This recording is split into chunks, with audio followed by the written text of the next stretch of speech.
Um olhar sobre o mundo, a vida e a sociedade, à luz da Palavra de Deus, com Augustus Nicodemos. Olá, estamos começando mais uma edição do programa Em Poucas Palavras. Quero agradecer a sua audiência. Eu sou Natsa Matias, comigo o pastor Augustus Nicodemos, da Primeira Igreja Presbiteriana de Goiânia. Olá, pastor. Olá, Natsa, querido ouvinte. Mais uma vez chegamos até você com poucas palavras de esperança, conforto e esperamos salvação através da Palavra de Deus. O racismo é uma das maiores mazelas da sociedade no que diz respeito às relações humanas. Ele parte do pressuposto que há pessoas melhores do que as outras por causa de sua descendência, cor da pele, em suma, das diferenças étnicas, raciais das pessoas. De qualquer maneira, trata-se de um comportamento que desqualifica as boas relações entre as pessoas como um todo. Racismo é o tema do programa de hoje. Pastor Augustus, então, esse é o nosso tema. E como é que a gente pode abordá-lo, né, à luz da Bíblia? O que a Bíblia diz sobre isso? Como é que a gente pode ajudar os nossos ouvintes que estão sofrendo racismo, algum tipo de racismo, ou aqueles que de repente estão ouvindo, estão praticando isso, né? Isso. Olha, é verdade o que você falou. O racismo parece que é uma coisa que está impregnada aí na mentalidade humana e você encontra em todo lugar. Eu morei na África do Sul, vi na época do Apartheid. Então eu vi o racismo de perto lá. Violento, né? Violento. Morei nos Estados Unidos também. Morei na Europa e moro no Brasil. E em todos esses lugares eu vi diversas formas de racismo. Mas em todas elas, o racismo basicamente é o mesmo, que consiste em você fazer uma avaliação de uma pessoa pela sua descendência, pela sua raça, pela sua origem. E aí, com base nisso, tratar aquela pessoa de maneira desdenhosa ou desprezá-la, ou mesmo agredi-la, enfim, dar a ela um tratamento negativo por conta da sua raça, não é? No Brasil e em todos esses lugares que eu morei, menos na África do Sul, na época que eu morei, o racismo é definido como crime, né? E no Brasil é crime inafiançável. A pessoa, até por conta de uma piada racista, ela pode ser processada e, enfim, sofrer aí algum tipo de sanção. Há pouco tempo, eu não sei se você lembra, Natsa, um pregador neopentecostal bastante conhecido, ele causou um furor aí nas redes sociais e na mídia em geral, porque ele identificou os africanos como sendo descendentes de cão e que haviam sido amaldiçoados por Noé. Não é? É uma espécie de racismo disfarçado de religião, ou que procurar na Bíblia religião. E tem uma seita que eu creio que aqui no Brasil ou no mundo ela já não defende mais isso, mas a seita dos Mormons, ela dizia que a raça negra era oriunda daquele castigo que Deus colocou em Caim. Que foi a marca, exatamente. Caim teria sido o primeiro negro, não é? Como castigo por ter matado o seu irmão Abel, o que é um absurdo, não tem nada, absolutamente nada na Escritura que diga esse tipo de coisa. Na África do Sul, só contar essa experiência, Nathan, quando eu morei lá, estava em vigor o Apartheid, que eram leis que segregavam as raças. Agora, não era só entre os africanos e os brancos, mas eram leis que incluíam ou que acabavam atingindo outros grupos. Havia indianos, havia os chamados colored, os mestiços, que seriam aqui os mulatos ou morenos, não é? Entre os próprios negros havia diferença entre as tribos, Tswanas, Zulus, Xhosas, eles não se davam. E entre os brancos havia aqueles de descendência holandesa e os de descendência inglesa. Aí tinha também essas diferenças, né? Tinha também essa diferença. Quando eu morei na Holanda, dava para ver que a raça que era considerada assim inferior e que havia preconceito eram os turcos. Era muita gente que vinha da Turquia para encontrar emprego lá na Holanda e acabava criando essa animosidade, né? Essa xenofobia tinha isso também. Nos Estados Unidos são os afro-americanos, né? E também os próprios americanos que se estranham, inclusive tiveram guerra por conta disso, e até hoje também isso lá é um problema muito sério. Recentemente agora, no noticiário, né, mataram um rapaz, a polícia matou um rapaz negro, e aí a cidade toda foi às ruas para protestar, estava a maior confusão lá. 2, né, seguidos nesse caso aí. Isso aí. Então, de onde vem isso, né? E a resposta é que o racismo ele está enraizado no coração do homem. Na época de Cristo, já havia um racismo terrível que vigorava e dividia o mundo da época. E começava, era de todas as raças, né? Mas começava do ponto de vista da Bíblia, da história que a Bíblia nos narra, começava com os judeus. Os judeus não entenderam corretamente que Deus havia separado a nação de Israel das outras nações para ser um canal de bênção para as outras nações. Não para torná-los especiais, né? Eles pensavam que eram especiais e, portanto, superiores. Então, o judeu, ele não se juntava com gente de outra raça, não tinha qualquer convívio social, qualquer outra relação, a não ser relações comerciais, e se sentiam, num certo sentido, até à vontade para justificar algum tipo de extorsão, já que era feito com aquelas raças inferiores, não é, ao judeu. E na época de Cristo, esse racismo havia se desenvolvido, particularmente com relação a um povo que era mestiço, chamado samaritanos, que era uma mistura de judeus com gentios. Essa raça ela tem origem quando os judeus foram deportados para a Babilônia, 600 anos antes de Cristo, e os babilônicos trouxeram outros povos, para morar lá na Palestina, no lugar dos judeus, e esses povos se misturaram com os judeus que restaram por lá e nasceu essa raça híbrida, não é? Sim. E o judeu mesmo, ele aborrecia os samaritanos. Então, não é de admirar aquele episódio no Evangelho de João, quando os discípulos encontram Jesus conversando com uma mulher samaritana, não é?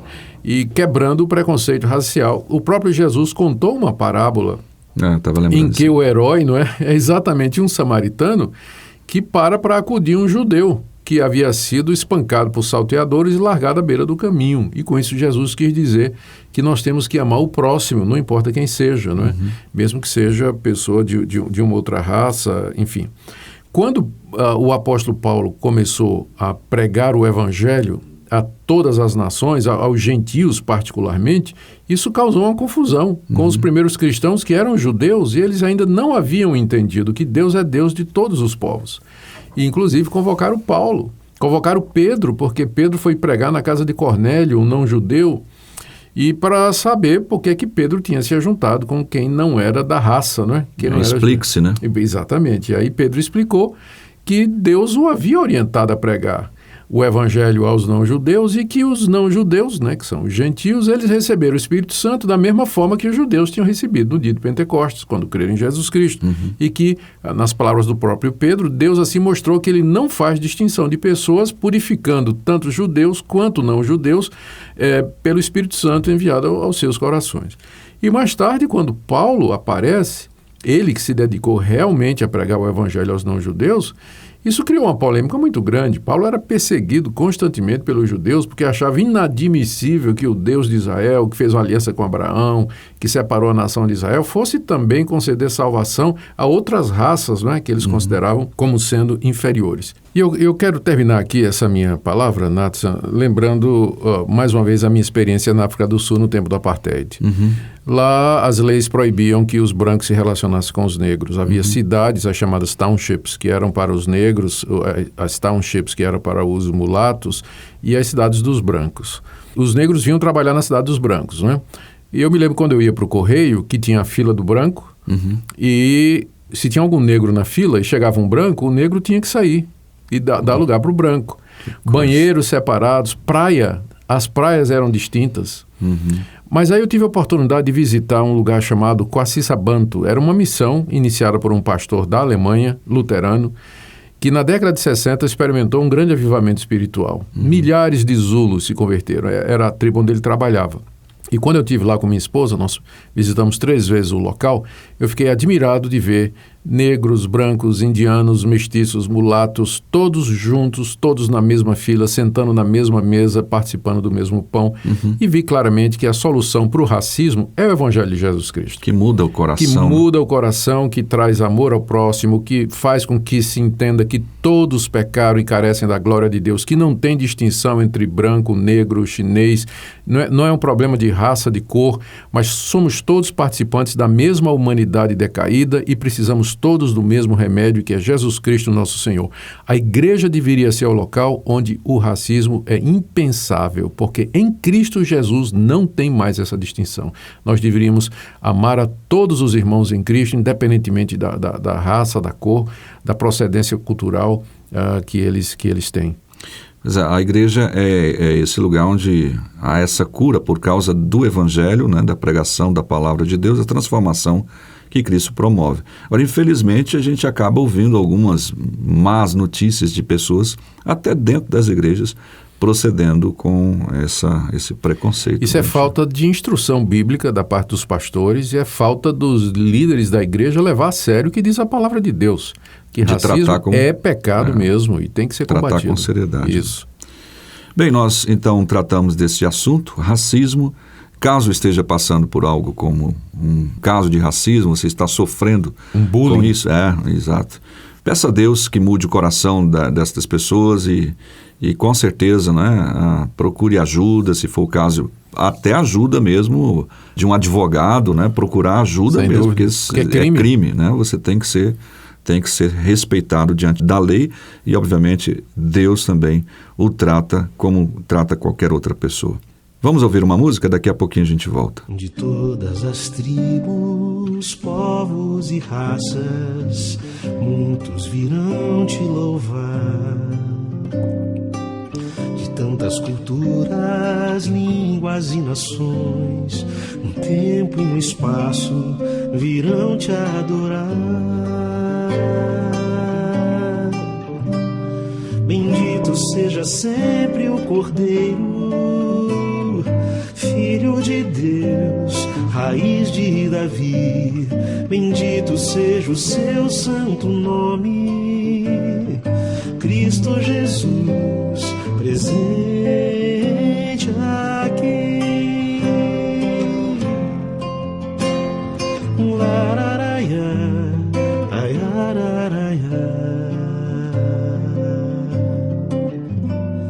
Remidos, comprados, grande multidão, muitos virão te louvar. Um povo escolhido, teu reino e nação, no tempo e no espaço, virão te adorar. Bendito seja sempre o Cordeiro, Filho de Deus, raiz de Davi. Bendito seja o seu santo nome, Cristo Jesus, presente aqui.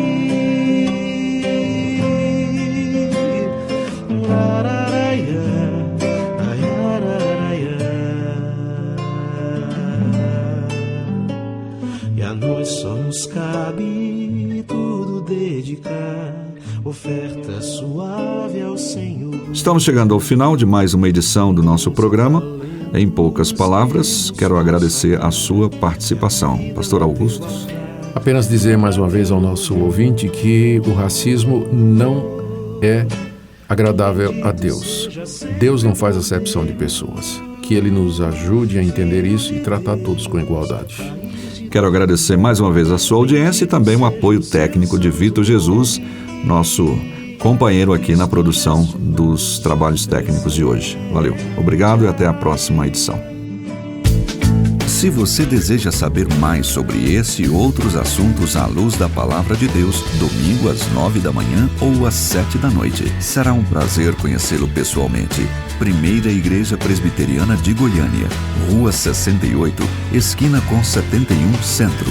Fone 3213-3320 www.pipg.org.